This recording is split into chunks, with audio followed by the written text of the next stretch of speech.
নমস্কার, কেমন আছেন সবাই? স্টোরিজ অফ চন্দনের আরও একটি নতুন ব্লগে আজকে আপনাদের সকলকে স্বাগত জানাই। আজকে হচ্ছে 30শে জুন, রবিবার। আজকে রবিবার মানেই ছুটির দিন। তো এখন বাজে প্রায় সকাল 11টা।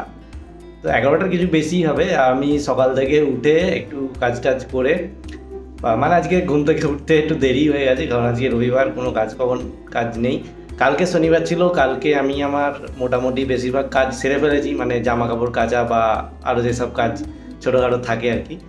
আজকে ওই জন্যে ঘুম থেকে উঠেছি প্রায় একটু দেরিতেই। আর তারপর উঠে আমি বানিয়েছি আজকে সকালবেলা মুড়ি খাওয়ার জন্য ঘুগনি। চলুন আপনাদেরকে দেখাই। আমার ঘুগনি বানানো অলরেডি হয়ে গেছে, এবার আমি জাস্ট মুড়ি খাবো আর কি, ঘুগনি মুড়ি শশা দিয়ে। চলুন আপনাদেরকে একটু দেখাই। এই হচ্ছে আজকে রান্নাঘরের অবস্থা, খুবই খারাপ, কারণ এখানে আমি বানিয়েছি ঘুগনি, কড়া এখনও পড়ে আছে। আর ঘুগনিটা দেখাই, সেটা হচ্ছে এইখানে রেখেছি। এই হচ্ছে আমার আজকের ঘুগনি, দেখতে কিন্তু খুব সুন্দর হয়েছে। এবার একটু খেয়ে দেখি আমি মুড়ি দিয়ে। এই যে নিয়ে নিয়েছি ঘুগনি, শশা, লঙ্কা আর মুড়ি। চলুন এবার খাওয়া যাক। তো এখন প্রায় দুপুর হয়ে গেছে, আর ইউটিউবের আমি একটু কাজ করছিলাম, কারণ আমার ওই যে চ্যানেলটা করাই সেই চ্যানেলটার জন্য। আর তারপর আমি এখন রান্না করছি আর কি। তো কী আজকে রান্না করছি দেখায় একটু। আজকে এখানে ভাজা করব ঢ্যাঁড়স আর আলু, ছোটো ছোটো করে কেটে রেখেছি, ভাজবো। আর এখানে হচ্ছে আমার ভাত, আর এখানে ভাজছি আমি সুন্দর করে একটা বেগুন ভাজা। তো এই হবে আজকে আমার মেনু। আর সঙ্গে ঘুগনি এখনও অনেকটাই পড়ে আছে, ওটা দিয়ে আর এইগুলো দিয়ে আজকে লাঞ্চ হয়ে যাবে সারা। প্রথমে আমার বেগুনগুলোকে এখানে নুন আর হলুদ মাখিয়ে নিয়েছিলাম ধুয়ে, তারপর কড়াইতে তেল দিয়ে আর জাস্ট দিয়ে দিয়েছি, সুন্দর ভাজা হয়ে যায়। এইভাবে ভাজলে কিন্তু আমি দেখেছি খুব ভালো হয়। হ্যাঁ, আমি এইভাবে ভাজি আর কি।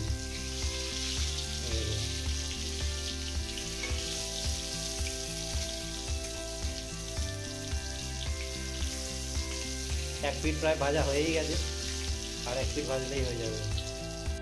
যে আমি এখানে এখন ঢ্যাঁড়স আর আলু ভাজা করছি, এটা একটু চাপা দিয়ে দিয়ে কম আঁচে ভাজলে কিন্তু খুব সুন্দর ভাজাটা হয়। তাই আমি একটু চাপা দিয়ে দিয়ে কম আঁচে ভাজবো। প্রথমে একটু ফোড়ন দিয়ে আর একটা শুকনো লঙ্কা দিয়ে আলু আর ভেন্ডি দিয়ে দিয়েছি এখানে। আর একটু পরে আমি দেবো এটাতে পেঁয়াজ। এখন একটু চাপা দিয়ে নাড়াচাড়া করবো। বন্ধুরা, এখন বাজে প্রায় কিন্তু 5টা, আর আমি আজকে খাওয়া দাওয়া করেছি একটু লেটেই, প্রায় 2:30-3টের দিকে। রান্নাবান্না করে, রান্না তো একটুখানি দেখালাম, তারপর খাওয়া দাওয়া করে আর আমি রেস্ট নিইনি। খাওয়া দাওয়া করে কিন্তু আমি মানে কাজ করছি, কারণ আমি একটা, এই যে এখানে দেখাই, আমি একটা ওয়েস্ট বেঙ্গলের যে আগামী SLST পরীক্ষা আছে, সেখানে আমি একটা প্ল্যাটফর্মে একটা টপিক পড়াচ্ছি আর কি, অ্যাপ্লাইড ম্যাথামেটিক্সের, যেটা আমার সাবজেক্ট। তো ওখানে আমি SLST 2টো টপিক পড়াচ্ছি, তো তার জন্য কিন্তু আমাকে এই শনিবার রবিবারটা একটু কাজ করতে হচ্ছে আর কি। তো শনিবার রবিবার এখানে আমি দেখাই একটুখানি, এই যে আর ল্যাপটপে আমি মানে PPT বানাচ্ছি, কারণ PPT না বানালে কিন্তু পড়ানোর খুবই অসুবিধা হয়, সেই জন্যই। তো PPT বানিয়ে, যে আপনারা যারা জানেন না, আমার একটা এডুকেশনাল চ্যানেল আছে অবশ্যই, তো দ্য লার্নিং ফিল্ড নামে, যেখানে আমি ম্যাথামেটিক্স পড়াই, হায়ার ম্যাথামেটিক্স অ্যাকচুয়ালি। তো আপনারা কেউ ইন্টারেস্টেড হলে গিয়ে দেখতে পারেন, ইউটিউবে সার্চ মারলেই পেয়ে যাবেন দ্য লার্নিং ফিল্ড বলে। আর এখানে সেই সূত্রেই একজন আর কি আমাকে খুব করে ধরেছে এইটা পড়িয়ে দেওয়ার জন্য, কারণ ওরা টিচার পাচ্ছিল না অ্যাকচুয়ালি। এখন SLST হট করে শুরু হয়ে গেছে, তার জন্য কী হয়েছে, প্রচুর প্ল্যাটফর্ম কিন্তু অনেক টিচার পাচ্ছে না। এবার একটা কোর্স চালাতে গেলে, সাপোজ SLST ম্যাথামেটিক্সের যদি কোর্সটা চালাতে হয়, তাহলে আমাকে প্রত্যেকটা সাবজেক্ট পড়াতে হবে, এবং খুব বেশি সময় নেই। তো প্রত্যেকটা সাবজেক্ট পড়ানোর জন্য এখন কিন্তু নতুন নতুন ছেলেদেরকে নিয়ে পড়াচ্ছে। আমি মানে আমাকেও ওই রকমই আর কি, আমি বলেছিলাম কিন্তু করছিলাম, কিন্তু তারপরে আমাকে বলছে আপনাকে পড়িয়ে দিতে হবে, এরকম একটা ব্যাপার। তারপরে আমি পড়ালাম অনেকটাই খেটেখুটে, আমার একটা টপিক প্রায় কমপ্লিট হয়ে গেছে, আর একটা টপিক বাকি আছে, ওটা হয়ে গেলেই হয়ে যাবে আর কি। তো এরই কাজ করছি এখন। বল করছি,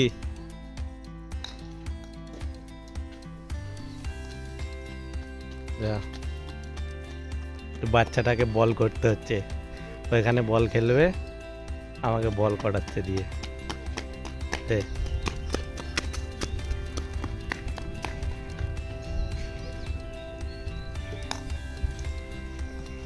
আউট তো, আউট হলো নাকি? আউট হলো, যা।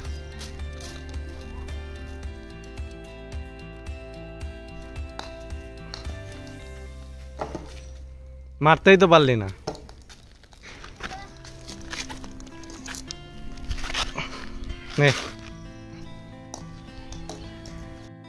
এখন বাজে ওই রাত 8:30 মতো। আমি জাস্ট একটা ভিডিও রেকর্ড করছিলাম, মানে আমি সকালে যেটা বলছিলাম যে একটা প্রজেক্টে কাজ করছি তার জন্য। তো এই দেখুন, এই হচ্ছে আমার ল্যাপটপের স্ক্রিন, এখানে আমার রেকর্ডিং চলছিল জাস্ট, এই যে আর এই যে এটা হচ্ছে আমার ওয়েব ক্যাম, লগিটেকের নিয়ে এসেছি একটা দাদার থেকে ধার করে। আর এই যে এখানে পড়ে আছে আমার মাইক, আর এই হচ্ছে আমার পেন ট্যাব, এটা ল্যাপটপের চার্জার, আমার ল্যাপটপ। আর এই যে পেছনে লাগানো আছে গ্রিন স্ক্রিন। তো এই হচ্ছে আমার ভিডিও বানানোর আর কি সরঞ্জাম, মানে আমার ক্লাস যেগুলো আমি বানাই। এখানে আমি এখন মাইক্রোফোন বা এইসব কিছু ইউজ করছি না, জাস্ট মোবাইলে ধরেই ভিডিওটা মানে ব্লগটা রেকর্ড করছি, জাস্ট আপনাদেরকে দেখাবো বলে একটুখানি এটা এখনও রেখেছি। আর এখানে একটা নোটপ্যাড, পেন, মাউস সব কিছু একসাথে কানেক্ট করে পেছনে গ্রিন স্ক্রিন দিয়ে এই ধরনের ভিডিওটা, এই যে এখান থেকে ফটোটা নিয়ে এখানে সেট করা আছে। এই দেখুন, এটা আমি সরালে মানে এই যে সরছে আর কি, আমার ফোনটা দেখা যাচ্ছে এই ক্যামেরায়, মানে এই ক্যামেরাটা কিন্তু এই ফোনটা দেখা যাচ্ছে এই যে আমার। তো এই হচ্ছে আমার ভিডিও আর কি সেট আপ। আগে একটা দেখেছিলাম একবার অনেক দিন আগে, এখানে এই টেম্পোরারি সেট আপ, এই একটা মানে ফোল্ডিং টেবিল আমি নিয়েছি, এটা যেটা এখান থেকে ওখানে সরানো যায়। আর একটা ক্লাস তৈরি করতে গেলে কিন্তু অনেক কিছু লাগে, এই যে এত কিছু সেট আপ করতে হয়, মাইক লাগাতে হয়, ক্যামেরা লাগাতে হয়, সফটওয়্যার লাগে, তারপরে পেন ট্যাব লাগে, মাউসও লাগে, অনেক কিছু লাগে। তো এই আর কি, এবার আমার খিদে পেয়ে গেছে, এবার কিন্তু আমি খাবো। খাওয়া দাওয়া হয়ে গেছে, এখন বাজে প্রায় 10:20 মতো। আর আমি এখন করছি হচ্ছে আমার জামা কাপড়ে কয়েকটা ইস্ত্রি, মানে আয়রন প্রেস করছি আর কি। এখানে দুটো হয়েছে আর এখনও কয়েকটা বাকি আছে, তো এগুলো প্রেস করে তারপর ঘুমিয়ে পড়বো। আর আজকের জন্য এই পর্যন্তই, আজকের মতো এই ভিডিওতে এ পর্যন্তই। আজকের ব্লগটা কেমন লাগলো অবশ্যই কমেন্ট করে জানাবেন, যদি ভালো লাগে একটা লাইক করে দেবেন, আর একটা অবশ্যই শেয়ার করে দেবেন। টাটা, দেখা হচ্ছে আবার পরবর্তী একটা ব্লগে। সবাই খুব খুব খুব ভালো থাকবেন। শুভরাত্রি।